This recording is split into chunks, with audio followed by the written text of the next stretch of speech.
Салам достор, бұл Мукбанк программасы. Мен қонақтамын бүгін. Бүгін алдымдағы сіздер көріп тұрған тамақтар бұлар Корей ашханасында. Арғандай тамақтарды жеп көрөбүз. Ең башқысы бұл жерде, азыр мен бұл жаққа жазып алғам, корейче аябай таталген Bibimbap деген тамақты өзім аралаштырып жасап, қолдан келишинче анан өзім жеп, сіздерге қандай даамдуу экенин айтып берем, туғандар. Бұл жақта тұрған ойлап қалбаңыздар, жөн гана суу, ушундай корейлер ушундай стаканга, анан ушундай идишке коюп ичишет экен. Негизи мен ушундай коюп көргөн эмесмин, туғандар. Анда эмес эмне? Программанын башталышында сіздерге тост айтып жиберейин деп эле. Ден соолук болсун. Бүгүнкү программабыз ийгиликтүү башталсын. Бул жаман жагын айтып аткан жокмун. Кадимки эле суу, эми ошо жакшы нерсе, жакшы сөз сүйлөсөң жакшы го.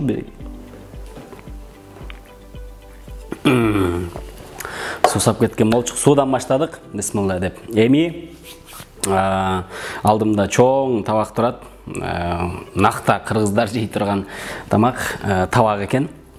Анан бул жакта мына ушундай корейлердин бирден бир тамак жей турган кашыгын, мындайча айтканда, ушул таякчалары. Муну деле укмуш кармай албайм. Бул жакта болсо мына биринчи тамакка чейин, негизги тамакка чейин бир аз табитти ачып ала турган тамактар экен, кичинекей. Азыр ушулардан жеп көрөйүн. Мен аттарын деле билбейм, мен биринчи жолу көрүп атам. Мисалы бул сосискага окшогон нерсе экен. Бисмилла деп жеп көрөйүн. Сосиска экен кадимкидей. Бул жакта болсо котлетке окшотуп жасаптыр. Ушуну жеп көрөбүз азыр.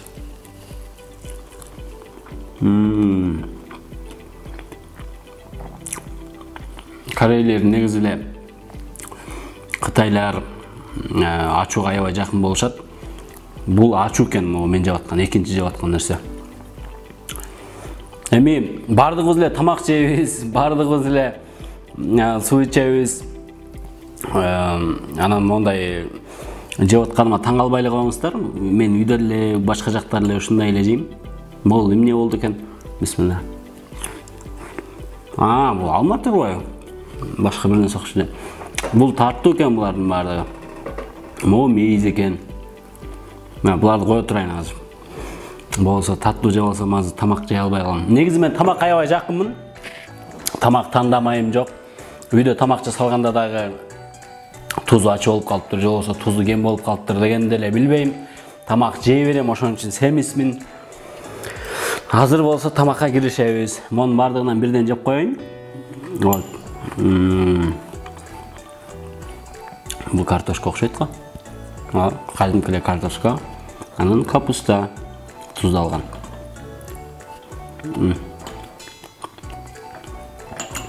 Негизи мен чөп жарганча деле жокмун. Бул ачуу экен. Азыр суудан ичип алалы.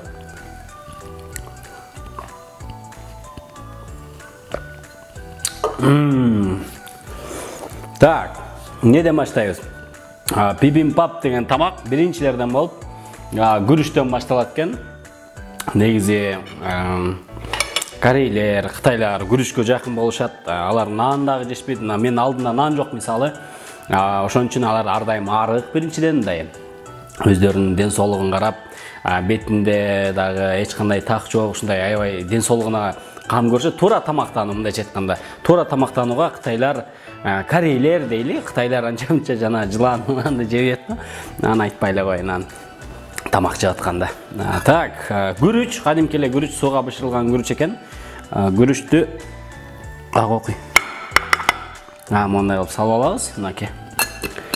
Бул биринчиси. Тамакты өзүм тамак жасап жебейм, чынын айтканда. Тамак жасаган анча эле билбейм, бирок азыр аракет кылабыз, азыр окшоштурганга. Эмнеге окшошуп калды? Азыр мондай кылсак болот, мисалы. Жаман ойлобоңуздар, бул көзгө окшошуп калды. Могул жерге азыр мондайдан жумуртканы мондай кылып койсок, мондай смайлик окшошуп калмак, жылмайып турган.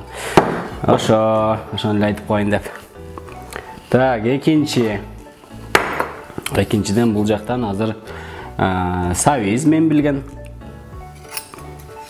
Мону аралаштырыш керек деп айткан эми. Ушундай кылып жасап көргөнгө аракет кылабыз. Мындай кылып көрөйүн. Башынан ушундай кылып алайын азыр. Ысык боюнча экен. Так, сабизди кошобуз. Кайдымкы эле сабиз. Сабизден кийин куурулган картошка. Так, картошкадан кийин мунун атын билбейм. Жана саманга окшогон экен. Мында кош керек деди, значит кош керек. Же баарын кошпош керек беле. Макул кошуп кое берейин. Так, койдун эти.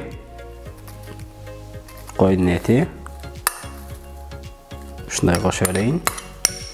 Так, койдун этинен кийин бадыраң турап коюптур. Мында кошобуз. Оңой жасала турган тамак экен. Кытайлар негизи корейлер, Кытайлар дейм, кайра-кайра. Корейлер ушундай тамакты түрлүү кылып алышып, дасторконуна толтура ар кандай, ар түрдүү тамактарды коюп алышып жешет.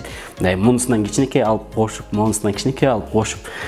Анан мага аябай кызык болчу. Мына бүгүн сиздердин алдыңыздарда ушинтип монун баарын кошпой эле коеюн, ушунча эле кошсом болот.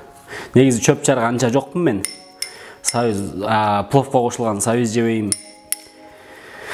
Ошондуктан ол чөп. Негизи могул анча эле неме эмес. Баарын кошуп коеюн. Ден соолукка пайдалуу. Бул болсо козгарын. Козгарынды өтө деле жакшы көрбөйм. Ошон үчүн монча эле кошом мен. Или мен жеп көрөйүнчү биринчи козгарын кандай болду экен. Бул жакшы экен, мунун баарын кошуш керек экен. Бул жакта турган нерселердин баардыгын ингредиент деп коебузбу? Ошонун баардыгын кошуп алдык. Эми аягында ушул соусту кошот экенбиз. Бир аз ачуу дейт. Бирок так, ушундан кийин ушул болчу. Мындай эме ушул жерден жай кадр кылып койсоңор, мына агып атканынчы. Так.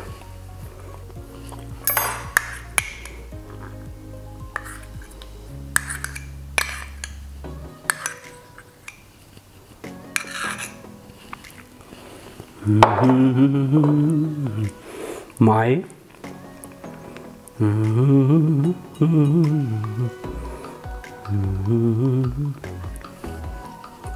Азыр менимче укмуш тамак жасап атам менимчечи.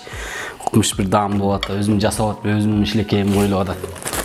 Азыр бир аздан кийин сиздерге ушул өзүм жасаган, өзүмдүн колуман чыккан тамакты жеп көрсөтүп берем. Бул жакта жумуртка, бышыл куурулган жумуртка. Мындай кылып жакшынакай кылып туруп үстүнөн мондай хоп, бул жагынан көтөрүп туруп хоп этип коебуз дагы. Биринчи аралаштырып туруп койбойм, мейлим. Коюп алдым. Так.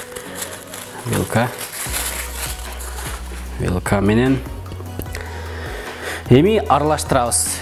Бул жакта суп бар экен, сорпо. Эми аралаштырабыз, баарын аралаштырып туруп анан жейбиз. Могул жумуртканын сарысын монда аралаштырып ийсе аябай сонун болот да. Мынакей күрүч бул жагы. Месага. Кандай гана сонун тамак болду. Азыр жегенде көрөбүз азыр.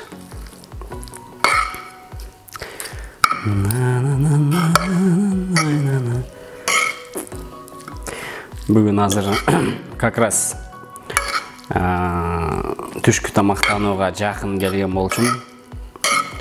Монун баарын десең, бул баарды пайдалуу экен. Бул жакта көбүнчө ушул ден соолукка витаминдүү тамактардын баардыгы, өсүмдүктөрдүн баардыгы ушул жакта камтылган. Күрүч дагы майга бышырылбай, сууга бышырылган. Сууга бышырылган күрүч аябай даамды жакшы берет. Анан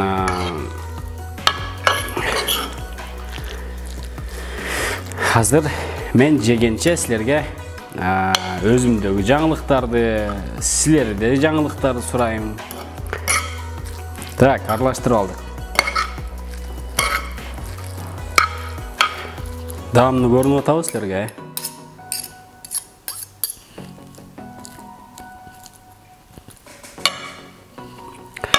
Балки азыр тамақты баштаардан мурун дагы бир 100 грамм суу менен баштайлы. Мону Кореядан алып келген бул рюмка. Мен агынан ичем.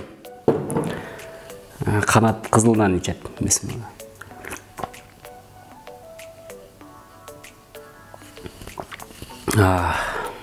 Бисмилла деп баштайлы эми.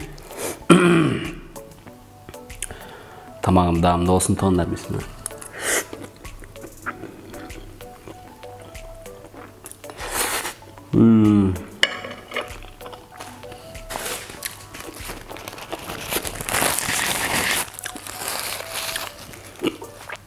Укмуш тамак жасаптырмын туугандар.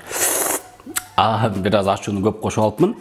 Бирок ачууну деле азыр жегенде аябай мындай табитти ачып, аппетитти ачат болуш керек.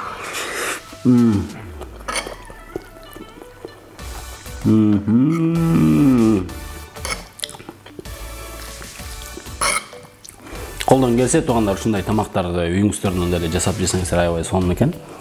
Бир гана жанагы камырга жакын болобуз кыргыздар. Манты, оромо, беш бармак, бардыгыбыз ошо камыр жей берип. Бирок биз тоодо жашаган үчүн, биздин аба суубуз таза болгон үчүн ошол камырды дагы, башкасын дагы бардыгын сиңирип, кыргыздын ушундай организми бир аз күчтүүрөөк болот экен, бирок ага карабастан деле ушундай пайдалуу тамактарды жейли.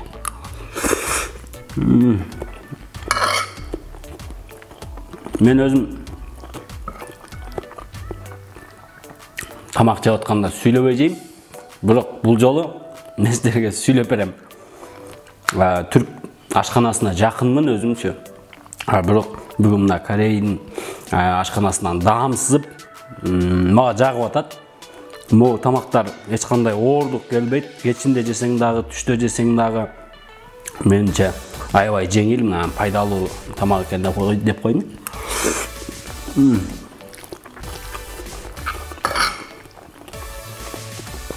Карантинде жата берип, кыздар ар кандай тамактар жасап, үйлөнүп уже турмушка даяр болуп калды болуш керек. Мен дагы байкем жеңем менен турат болчумун. Жеңем ар кандай тамактарды эксперимент кылып, буга чейин жасай албай жүргөн тамактардын баардыгын жасап берип, түрдөнгөн тамактар жеп көрдүм.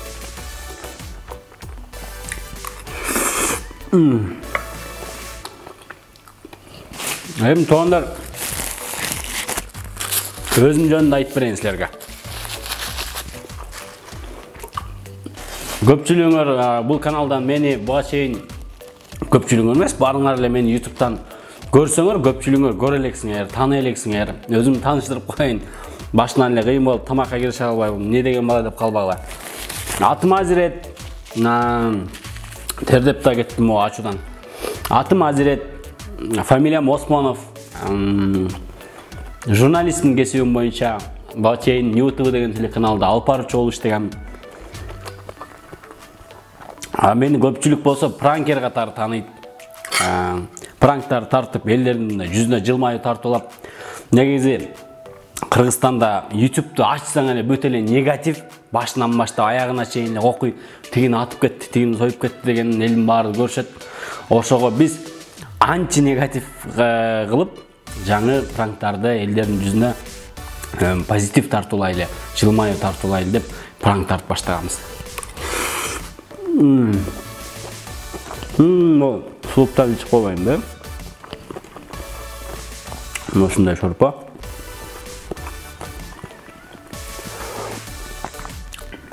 Бул аябай даамдуу экен.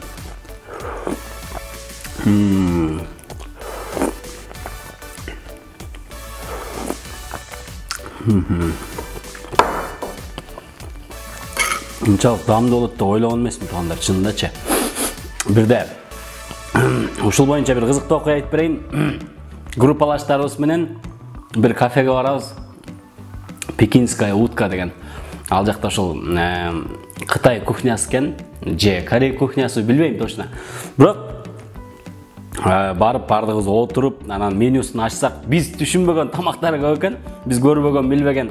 Анан эми ушунча келгенден кийин бир башкача тамак заказ берип, бир башкача жаңылык, жаңы нерсе жеп көрөлү деп анан ар бирибиз өзүбүз билбеген тамактар заказ бердик. Анан күтүп отурабыз, бизге баарыбызга кызык болуп атат, кимдин тамагы кандай болот экен деп. Анан бир мезгилде менин тамагым келди, мындай мого окшогон болчу, мого окшогон мындай 4 быштык болуп туралган. Анан соусу дагы фиолетовый түстө болчу. Анан келгенден кийин жесем такыр жаккан жок. Болсо ал 250 сом бир порция тамак. Анан аны вообще жей алган жокмун, бир дагы тамагын жей алган жокмун. Башкаларын да бир сырадан жеп көрүп, анан аябай күлүп ал жерден бир сыра ушундан көрө тигинсек болмок. Бирок бизге жаңылык болду, мындай ар бир нерсени көрүш керек. Мен мындай эксперимент кылганды жакшы көрөм, ар бир нерсени даамдап көргөндү жакшы көрөм, кылып көргөндү жакшы көрөм. Ушундай эле жашоодо дагы ушундай кылып Корея ашканасына дагы кызыгып бир сыйра анан карап даам сызып көрүңүздөр.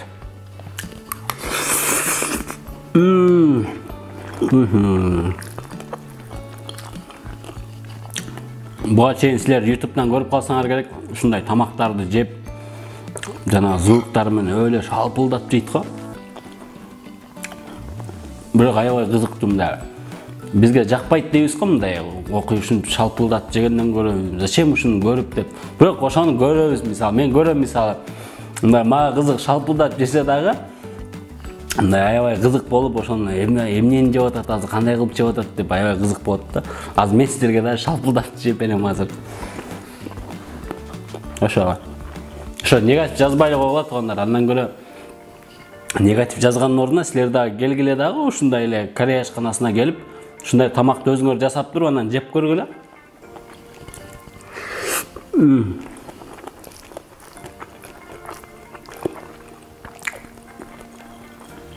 Мен ойлоп аткам азыр же аябай ачуу болуп калат депчи. Бирок өтө деле ачуу эмес, орточо.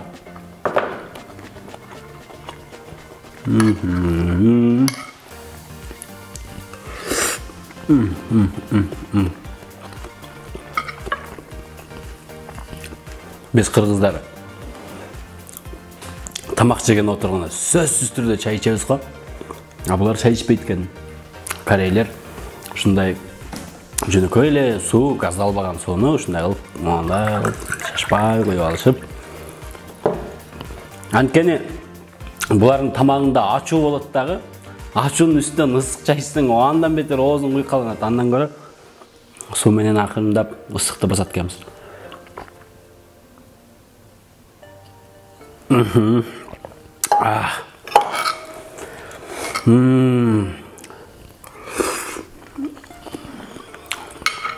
Карантин бүтүп, элдин баардыгы көчөгө чыгып, шаарда акырындап кыймыл башталды.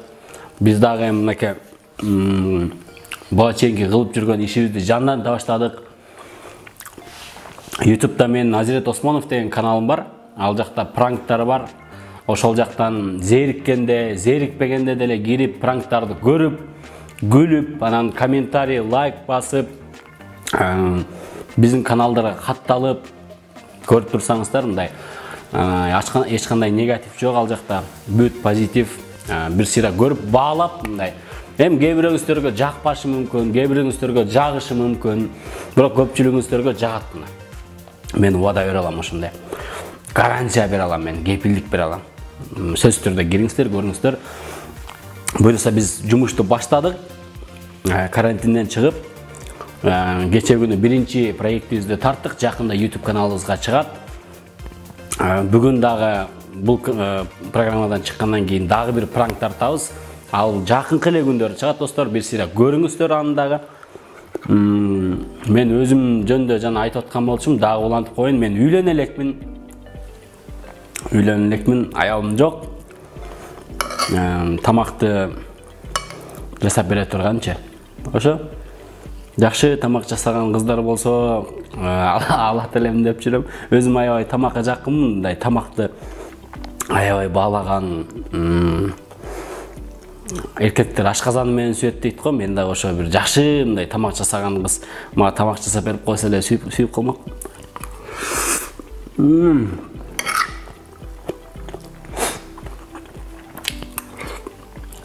Башкаларды билбейм, бирок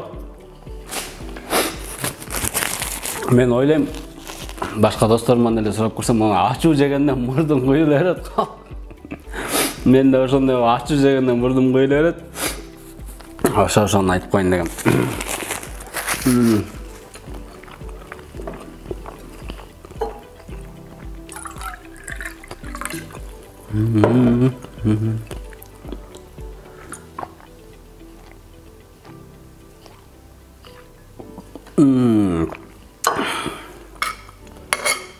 Так. Мага могул жаккан болчу, могул. Аябай жумшак, ачуу, өтө ачуу эмес, бирок эмне менен жасалганын точно билбейм. Силерге деле көрүнүп аткан болуш керек. Котлет сыяктуу кылып, бирок неме эттен эмес, точно эттен эмес, башка бир нерсени жасаптыр. Аябай сонун экен.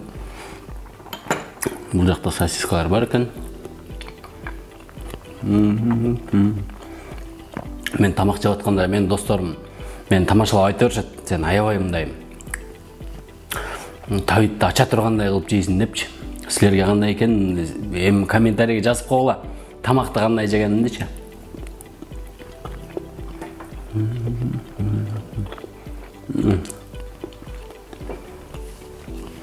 Мен өзүм деле ачыгын айтайын силерге. Мен өзүм деле камыр тамакка жакынмын. Бирок монтип тамак жесең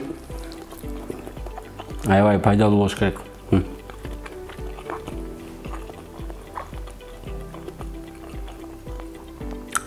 Баса туугандар, мен аябай тамакты шашып жейм. Бир жака шашып аткандай болуп, дасторконго отурганда да, достор менен отурганда дагы аябай шашып, алардан биринчи жеп алып эле анан отуруп калсам, мунун курсагы дагы эле ач болуш керек деп тамак экинчисин берели, добавка берели деп беришет. Жок. Мен тамакты өзүм аябай бат жейм деп атып анан аларды көндүрөм.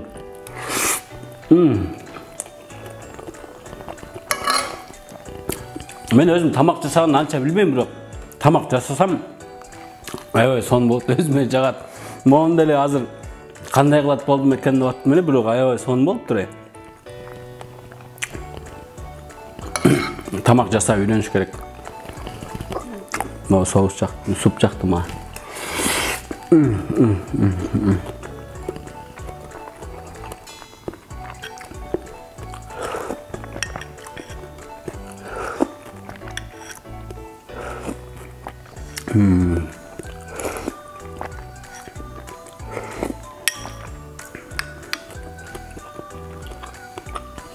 Жанагы бирөөнүн көзүнчө аябай ушинтип тамакты сонун кылып жесең сук кирип кетет дейт го.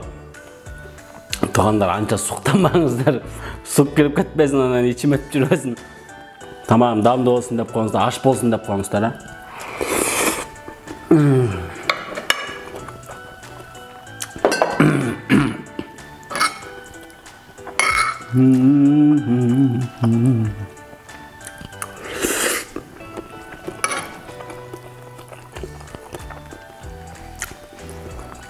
Тамакты дагы негизи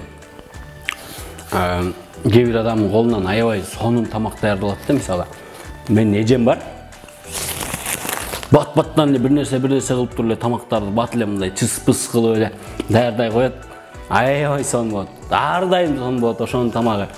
Мындай кээ бир адамдар болот го, тамакты аябай сонун десе. Кээ бир адамдар бар мындай көрүнүшү аябай сонун болуп турса эле, бирок тамак анча даамдуу болбойт да. Бул деген ашпозчулардын айтымы боюнча мындай тамак жасап атканда дагы сүйүп, тамакка маани берип, мээримин төгүп, маани берип ушунчалык мындай чын дилинен жасаса тамакты, ошондо тамак даамдуу болот экен. Ошону билем мен.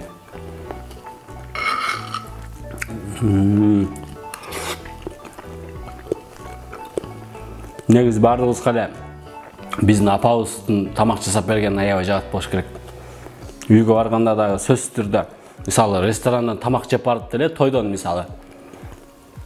Бирок үйгө барып деле мындай ресторандан өлө беш бармак жеп, тамактын түрлөрүн жеп барып туруп эле үйгө барып сөзсүз түрдө апам жасап койгон тамакты жеп баары бир ос тийип баары бир жейбиз да. Бул негедир мындай апабыздын тамагы аябай даамдуу болот дегенди билдирет. Ошондуктан мен апама чоң салам жана чоң рахмат. Мен ушундай кылып тамак берип, семиз кылып, чоң бала кылып өстүрүп калганда ошондой эле баардык апаларга hi, hello.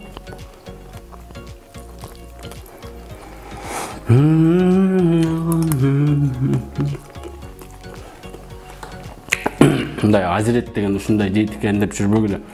Мен негизи жашоодо эле ушундай эле тамак жеймин. Тамактын уяты жок деп коет го, мындай бир жака конок барганда дагы уялып, тартын тамак жебей отургандардан эмесмин мен тилекке каршы.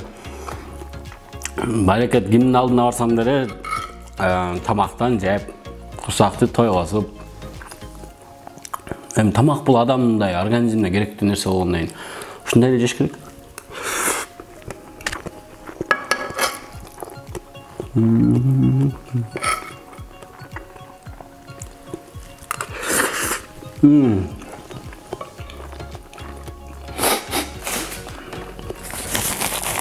Программанын негизги шарттары бул тамакты өзүм жасап, аны жегенче силерге мен өзүм жөнүндө айтып берип, жана жаңылыктарды айтып берип, тамак жөнүндө айтып берип,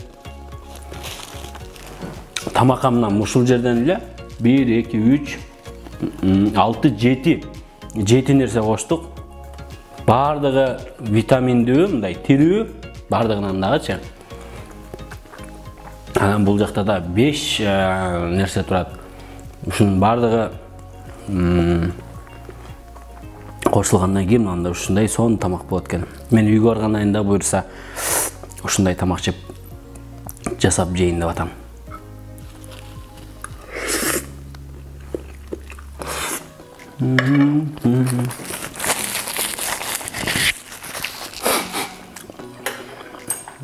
Негизи Корей кухнясына келгенде могун менен жеш керек болчу. Бирок муну мен анча жей албайм азыр. Жесе болот экен бул. Давайте ушуну мен жеп көрөйүн.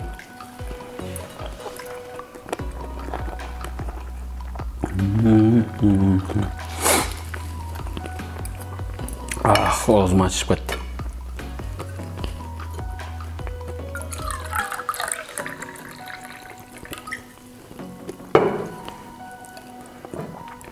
Могул толо болчу туугандар. Азыр азай эле бартат, азирет аябай абжор экен деп ойлоп калбагыла. Негизи тамакты жакшы эле жеш керек. Мындай биз кечке журкап жүрөбүз. Не деп койчу эле жанагы? Кары келсе ашка, жаш келсе ишке дейт го. Жаш кыскасы жаш болуп мындай тишиң барда аш жайна, тишиң жокто аш кайда дейт. Тишибиз барда жаш мезгилде тамакты сиңире турган учурда тамакты жакшы эле жегиле. Бул биздин иммунитетибизди дагы көтөрөт. Ошон үчүн ичип коеюн.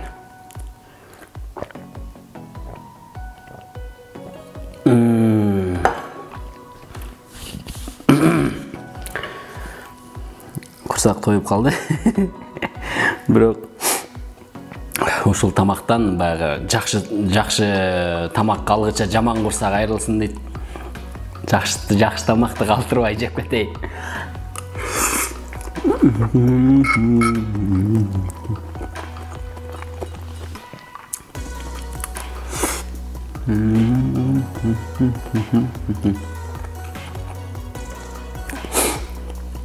Корей кухнясында туугандар. Булардын да кызыктуу жери ушундай столго эле, кадимкидей столго эле астынан мондай кичинекей күйө турган газды коюп алышып, өздөрү тамакты ошол жерден ысык кылып, ар кандай нерселерди кошушуп, шашпай анда дагы ушундай кылып тамак жесет. Биз YouTube'дан да көрүп жүрөбүз, алар аябай сонун.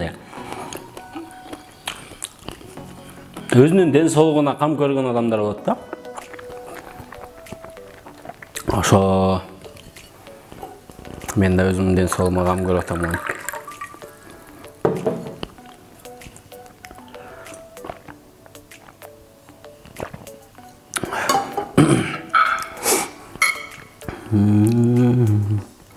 Могу тамак силерге деле аябай сонун көрүнүп аткан болуш керек, карасаңар мына. Бул жакта жанагы кандай тамактарды ушундай кылып жейтилик? Аттарын деле билбейм мен, тамактарын деле көп аттарын билбейм. Мындай карап туруп эле, анан ошого жараша эле тамактанабыз да.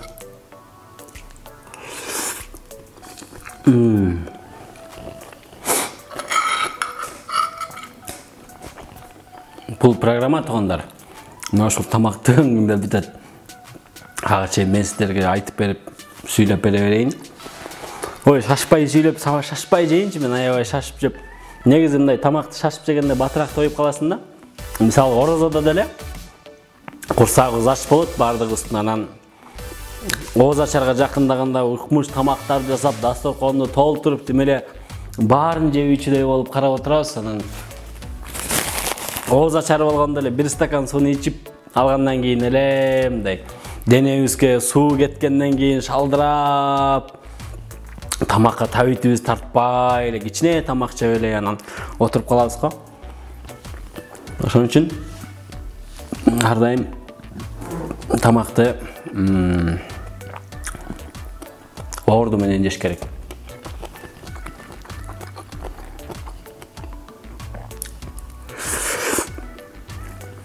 Мисалы, мен оюмча, азыр мисалы биз анча эле кыймыл кылбайбыз да. Шаарда жүрөбүз, шаарда өтө деле күчтүү кыймыл жок, кара жумуш кылбайбыз. Биз айрыкча журналисттер сүйлөп, неме кылып эле өтө деле жумушубуз көп эмес. Бирок айылда болгондо, вот шаарда жүргөндө ушундай жеңил тамактарды жеш керек деп ойлойм да. Жеңил тамак жеп жүрсөк, биз жеңил жүрөбүз, өтө көп семирип кетпейбиз, мага окшоп. Мен деле өтө көп семиз эмесмин. Анан айылда жүргөндө, мен айылда чоңойгон баламын өзүм. Айылда кадимкидей эле тоодо мал багып, кой кайтарып, бээ саап, уй саап, жайлоого чыгып жүргөн балам, чөп жаап. Ошо чөп жаап жүргөндө аябай күчтүү тамак жечүбүз, анткени адам канчалык физикалык жактан өтө көп кыймылдап, өтө көп жумуш кылса, ошончолук организм тамакты, калорияны талап кылат дагы, баягы күчтүү тамактарды жегенге туура келет. Бир жагынан бул тоодо тамактагы аябай бат сиңет, аба таза, ошон үчүн тоодо жүргөндө көбүрөөк күчтүү тамактарды жегенге туура келет.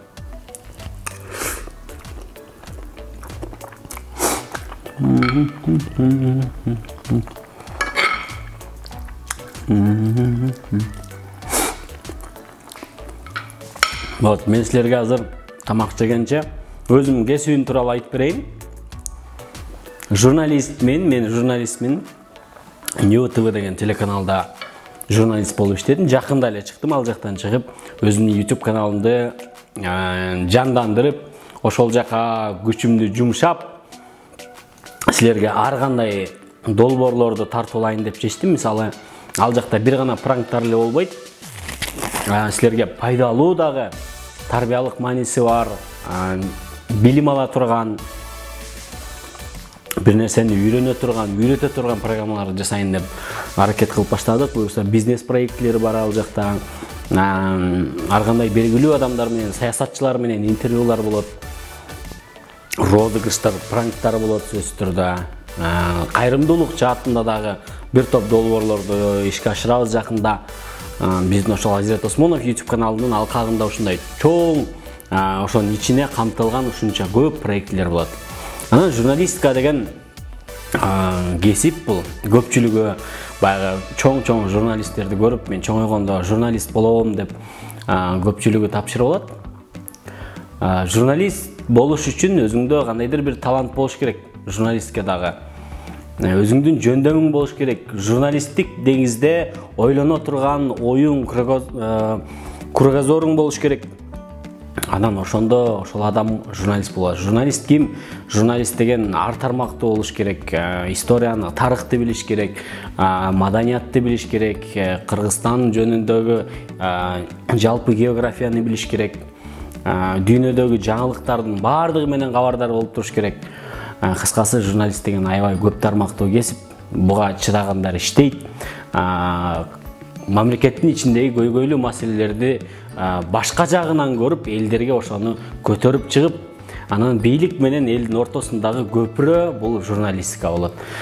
Коомдун күзгүсү деп коет журналисттерди.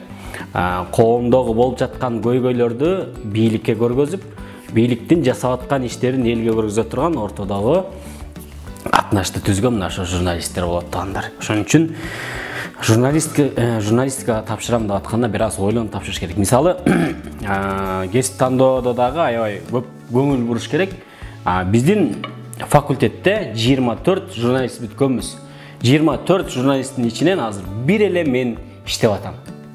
Эми элестеткиле, 24 адам өзүнүн кесиби боюнча иштеген жок. Алар эгерде ойлонуп, шашпай өзүнүн кесиптерин туура тандаганда, алар 4 жыл убактысын жөндөн-жөн бекер кетирмек эмес.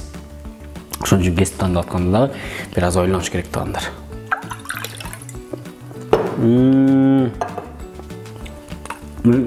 Тамакты жеп бүтүрөйүн. Азаздан сиңирип силерге сүйлөгөнчө сүйлөп атканда тамакты жегениң да билинбей калат дейт го. Анан баягы үйдө апам урушчу да, мындай тамак жеп атып аябай көп сүйлөсөң, "Эй, сүйлөбөй тамак жечи, мына сүйлөп атып тамак жегениң да билбей калдың, тойгонуң да билбей калдың" деп жанан ошол тарбияны алып, мен негизи сүйлөчү эмесмин тамак жеп аткандачы. Бирок бул программада мен силерге мындай өзүмдүн оюмду, өзүм жөнүндө анча-мынча кеңештерди, эми силерге кеңеш бергенде укмуш акылдуу эмесмин, бирок өзүм билген нерсени айтып атам силерге. Ошо, азыр могу тамакты жеп бүтүрөйүн.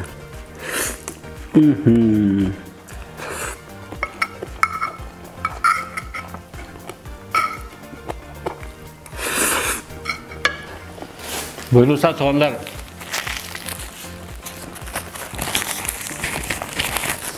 жеп турайын. Бир ой келип кетти.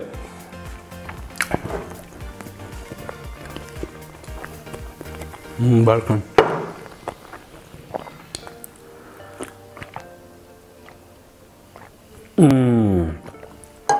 Ачуу жерин жеп алыптырмын, аябай мындай ачуу бир жерге топтолуп калат го. Кээде туз топтолуп калат, кээде ачуу бир жерге топтолуп калат, ошол жерин жеп алыптырмын.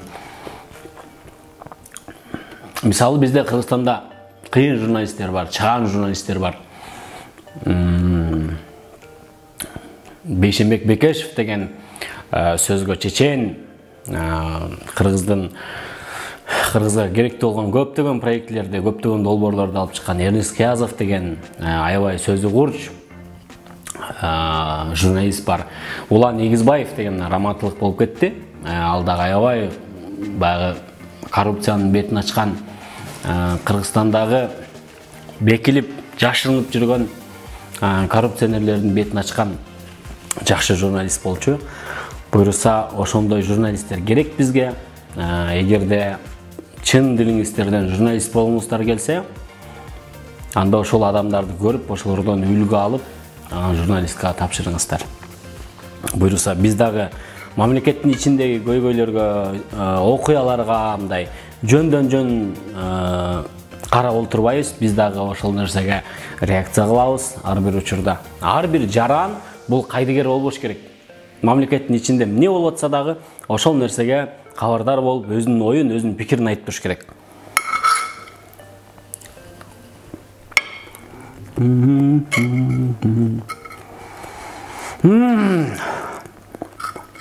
Айылда жүргөндө жайлоодо ушундай кылып туруп, 5 бармакты жасап туруп, анан тандырга эмес, казанга бышканда аны жанына коюп, могул жака чоң десе менен кымызды коюп турган ушундай отуруп, бул жагың болсо жайлоо, бул жакта арчалар, тоолор, өзүнчө эле бир табият, абасы таза, салкын.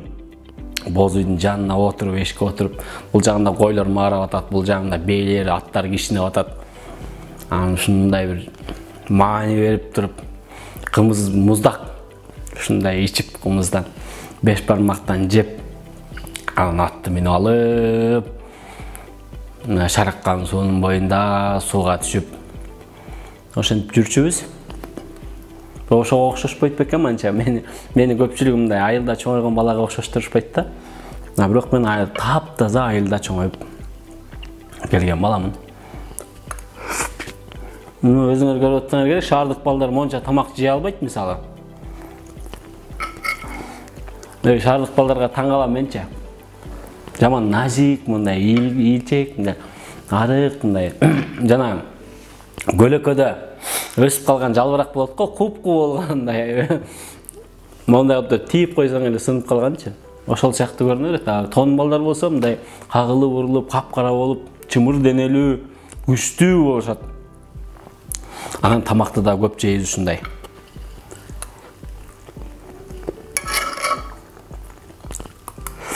Менимче бүтөйүн деп калды андар.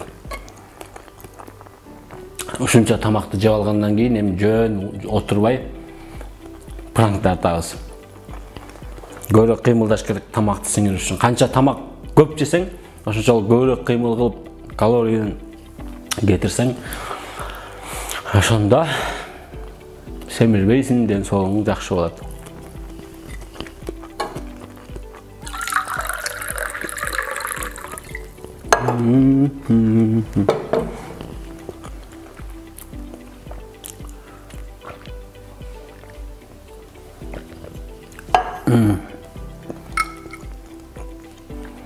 Az kaldı.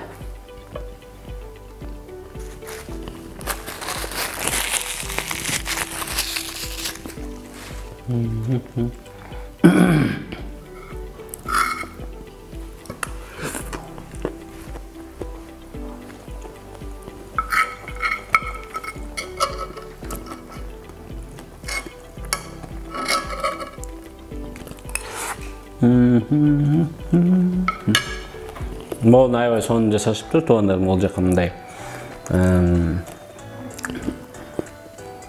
жөнөкөй тил менен айтайынбы силерге жакын закуска экен булардын баардыгы. Закусканын кыргызчасы кандай болду экен? Кыргызчада жок болсо керек. Биз көбүнчө ушуга окшогон сөздөрдү угуп жүрө берип, сырттан келген сөздөрдү көп уга берип, ошол кулагыбызга сиңип, тилибизге жатып калганда, ар дайым эмес. Кааласак да, каалабасак да ошол нерсени сүйлөп кетебиз.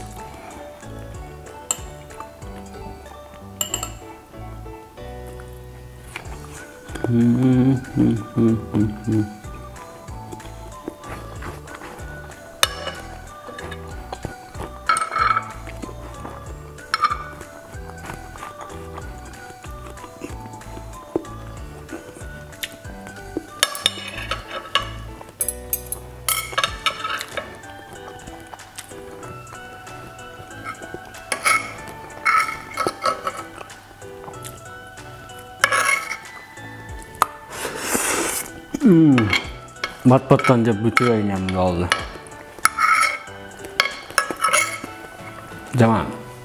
Жамандан жарты кашык ашат дейт го.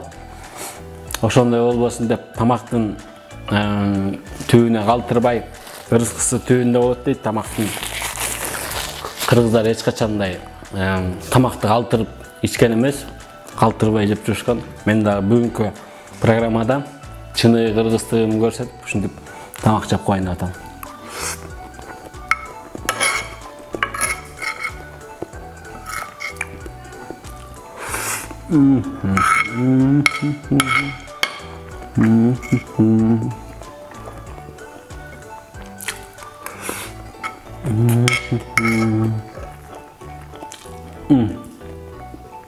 Фиш. Курсак той туугандар. Чоң рахмат көргөнүңүздөргө. Программанын аягына чейин көргөндөр болсо, ыраазычылык. Мен ушундай адаммын. Баарыңыздарды жакшы көрөм. Тамагым даамдуу болсун, аш болсун туугандар эми. Судан ичип коеюнчу. Мынакей. Баарыңыздарга ыраазычылык туугандар. Сөзсүз түрдө ушул каналга могул жерде подписаться деген жерди басып, лайктардан коюп, мондай лайктардан. Өйдө караганда мондай коюп албагыла адашып, мондайдан коюп, комментарийге жазып, оюңарды жазгыла. тамақтың Корей тамағына дамсызып көріңіздер. Кейінгі көрішкенге шейін саламатта тұрыңыздар.